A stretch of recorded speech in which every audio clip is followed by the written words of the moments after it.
সন্তানেরা 8 মাস অবগত হয়ে গেছে, শহীদ হয়েছে।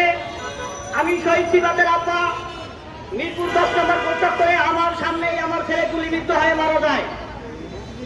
কিন্তু দুঃখের বিষয়, এখন এই যে আমাদের সন্তানদের লাশের উপরে যে সরকার গঠিত হয়েছে, এই যে তত্ত্বাবধায়ক সরকার, ডক্টর ইউনূস স্যার, আসিফ, সাকিব, নাহিদ, এরা এখন ক্ষমতার মসনদে বসে আছে।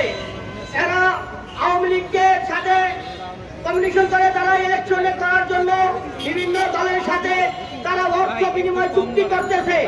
কিন্তু দুঃখের বিষয়, আজ আমরা বারবার অবহেলিত হইতেছি এবং আমরা বিভিন্নভাবে আইনের প্রক্রিয়া দিয়ে চালাতে যাচ্ছি।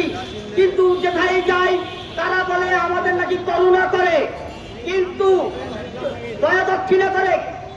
আমাদের দুঃখের বিষয়, আমরা তাদের কাছে করুণার জন্য যাই না, আমাদের সরকারের আমাদের সন্তানের লাশের উপরে তারা আজকে ক্ষমতায় বসেছে, তারা আমাদের কাছ থেকে ভিক্ষা নিয়েছে। যে এই ডক্টর ইউনূস কোথায় ছিল, সে 84টা মামলার আসামি, সে কিভাবে আজকে এই যে আমাদের তত্ত্বাবধায়ক সরকার হলো, কিভাবে সাজিদ আলম, নাহিদ ইসলাম এরা দল গঠন করছে আমাদের সন্তানদের রক্তের বিনিময়। এরা স্টুডেন্ট থেকে আজকে তারা বড় বড় একটা পদ প্রদর্শন করছে।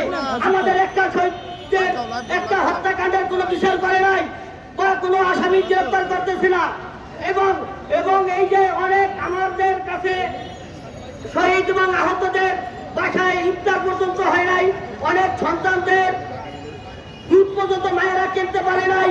এবং আমাদের যে একটা